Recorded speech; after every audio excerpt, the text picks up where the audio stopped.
E esta sensação de insegurança que as pessoas têm, muitas vezes não justificada pelas estatísticas, mas o que interessa não é estatístico, o que interessa é a nossa percepção. Eu encontro imensas pessoas na Baixa que dizem, olha, eu vim viver para aqui, já estou arrependido, porque agora já tenho o meu filho, que já tem 12 anos, não tem onde ir jogar futebol, tenho medo dele andar na rua, há um conjunto de fatores que não funcionam, a recolha do lixo ainda não funciona, não temos escolas próximas, os supermercados são todos na periferia.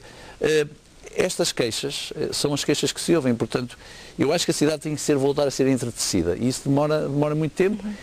E não bastam os arquitetos, ou seja, é preciso um esforço de criação de sinergias. É quase como se começássemos a cidade de novo, sem poder mexer nas fachadas, tem que ser assim.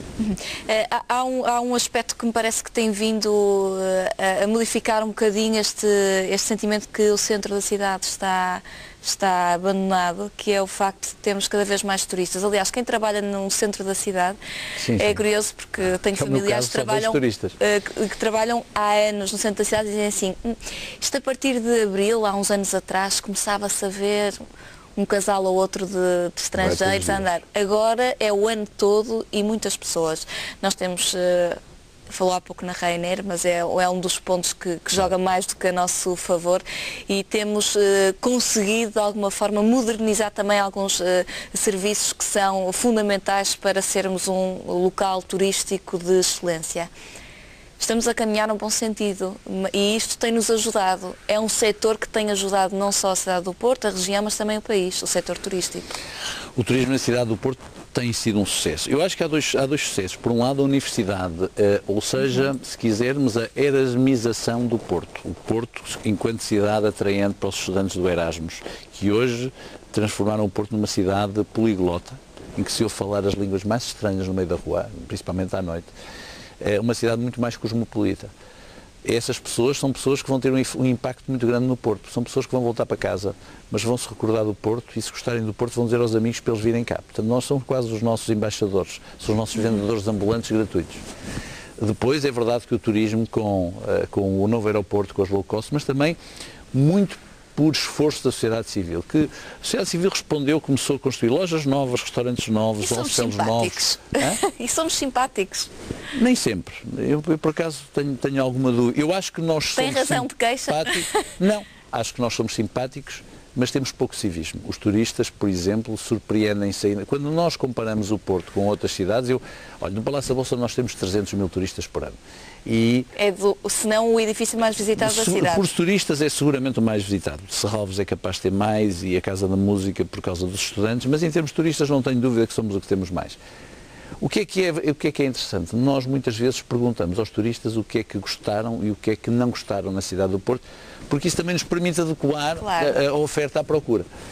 Aperfeiçoar. Uma das questões e que as pessoas se queixam é, por exemplo, o Porto, dizem, uma das coisas que nos preocupa no Porto é o estacionamento. E nós pensamos assim, o que é que um turista tem a ver com o estacionamento? Sabe o que é que nos preocupa? É ver, por exemplo, o Porto é uma cidade onde as passadeiras não são seguras, estão permanentemente carros estacionados, às vezes carros da polícia. Esta sensação de pouco civismo, eles falam, por exemplo, que acham extraordinário como é que as pessoas atiram as priscas dos cigarros para o chão.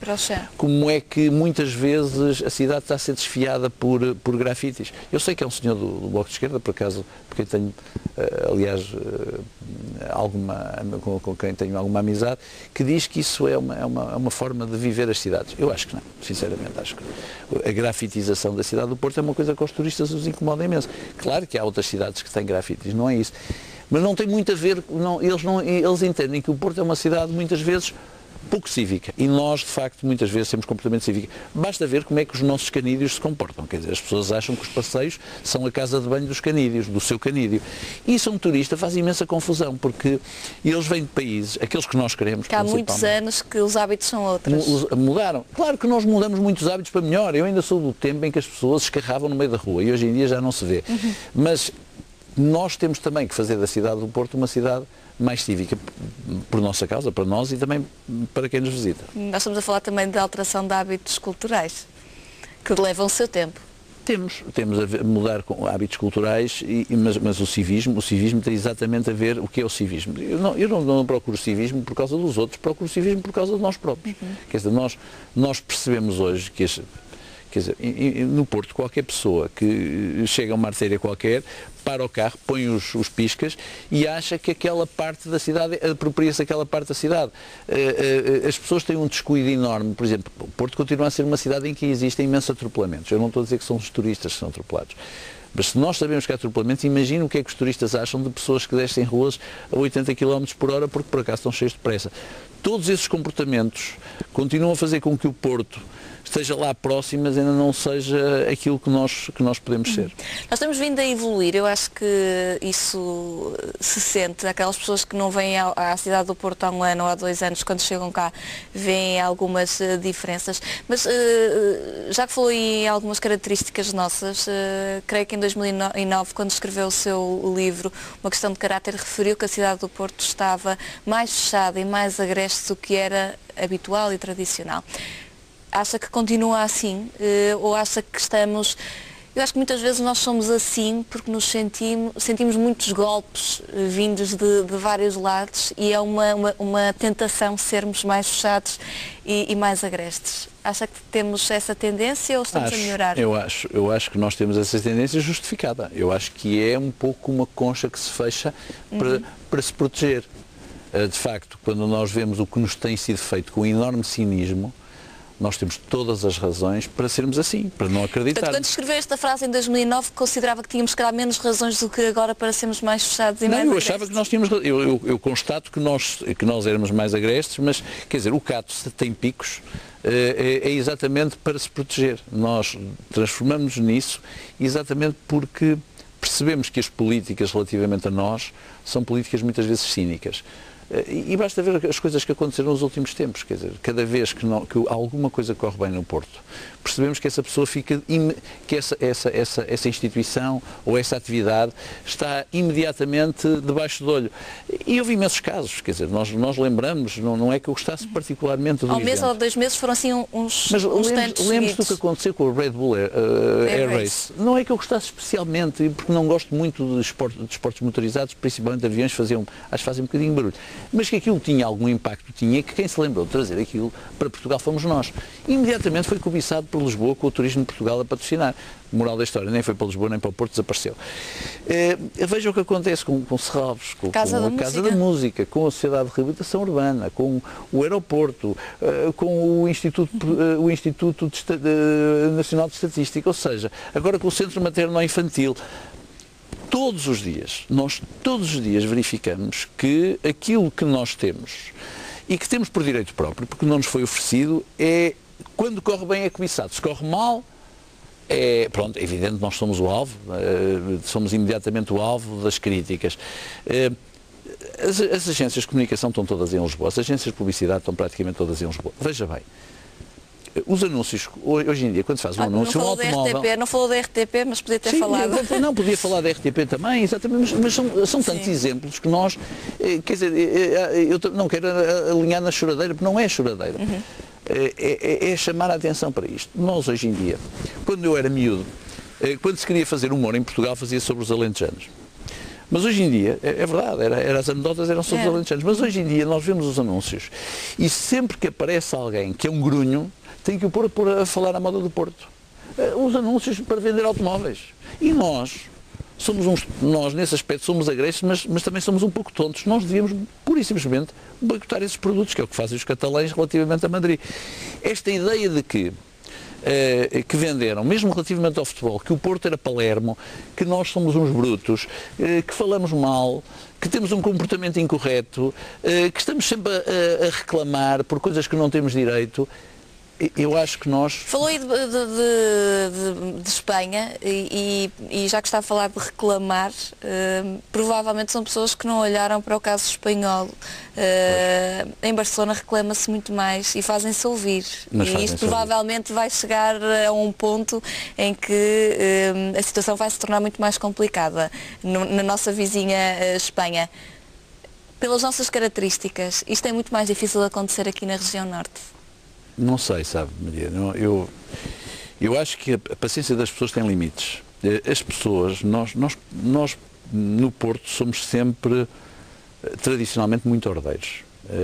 Somos assim mesmo, as pessoas, até porque as pessoas estão preocupadas com o seu dia-a-dia, são um pouco individualistas, nós somos individualistas por necessidade e por engenho, somos muito empreendedores, estamos preocupados com os nossos negócios, estamos preocupados com o nosso trabalho, o nosso patrão não está para nos aturar em greve, e portanto nós todos, de alguma maneira, no dia-a-dia estamos muito mais consumidos com as nossas preocupações próprias do que em nos aliarmos. Mas já houve sintomas em que de repente as pessoas foram para a rua e depois as coisas são um pouco diferentes. O caso mais recente, que algumas pessoas, acho que quase toda a gente se lembra, foi o caso do Coliseu. Quando nos quiseram roubar o Coliseu, toda a gente foi para a rua. Eu não sei se este tipo de episódios não se vai repetir com alguma frequência nos próximos tempos.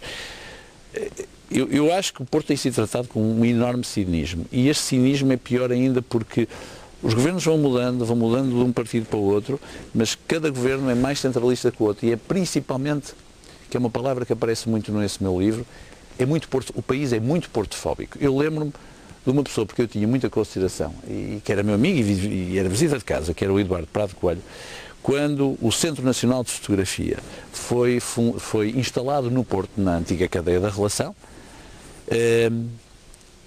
Ele escreveu na altura uma crónica no Público em que surgia como é que, se é Centro Nacional, porque é que há de estar no Porto?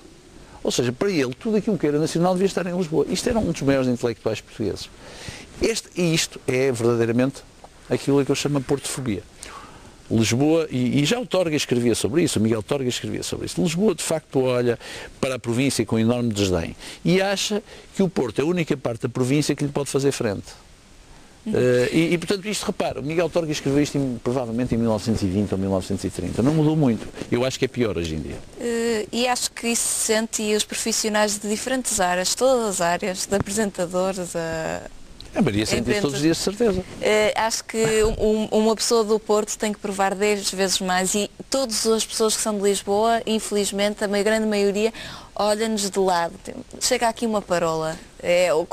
Depois eles são muito simpáticos, dizem, o Porto é uma cidade fantástica, vive-se tão bem e come-se tão bem. É aquela coisa, quer dizer, dizem aqui, já reparou, dizem, no Porto come-se muito bem. É curioso, não é? Eu, por acaso, eu tenho uma história que nunca mais me esqueço. Está no Estoril Open a fazer um trabalho e estávamos numa mesa de jornalistas e está uma jornalista ao meu lado e o comentário que fez foi, tenho aqui uma Ruth Marques ao meu lado.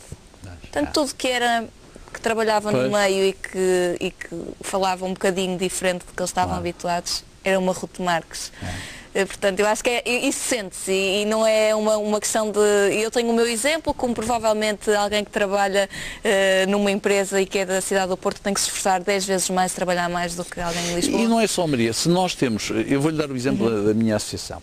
Quando nós falamos de temas do Porto ou da região, as pessoas em Lisboa apontam o dedo e dizem, lá está o Rui Moreira, bairrista, só fala na cidade do Porto, só querem tudo para eles, estão sempre a chorar e não sei. Mas se nós falamos de temas nacionais, sabe o que é que nos dizem? Que aqueles tipos do Porto, os comerciantes do Porto, têm que se meter em temas nacionais. Isto é objetivamente assim. Mas nós, eu acho que nós somos culpados disso. Pois, provavelmente. E o curioso... Sabe porquê? Porque depois temos o Porto Canal à mão de semear e as pessoas às vezes não podem, porque não lhes deu jeito naquela noite ou naquele dia vir cá, porque desvalorizam, porque estão preocupados com as suas pequeninas coisas. Provavelmente. E se calhar até temos mais raízes em Lisboa que aqueles que vivem lá. Muito mais. Muito mais. Temos aqui dois casos disso. Mas seguindo em frente e falando um bocadinho daquilo que há pouco referiu o aeroporto, e houve outras opiniões bem vincadas suas, aeroporto, TGV, por aí fora, na altura até falava em projetos de novos ricos, se não sou em erro, foi a expressão que usou. Agora, provavelmente, toda a gente lhe dá razão. Pois, mas, Maria, houve casos em que me deram razão, em que... Mas se calhar isto é preciso uns anos para as pessoas perceberem que os projetos se calhar não eram na altura certa. Que exatamente. Houve algumas coisas em que infelizmente, a razão não nos alimenta e não nos resolve o problema. Eu tenho, muitas vezes, tenho pena de ter tido razão nas coisas que correram mal. Fico muito contente em ter razão nas coisas que nós conseguimos influenciar a correr bem.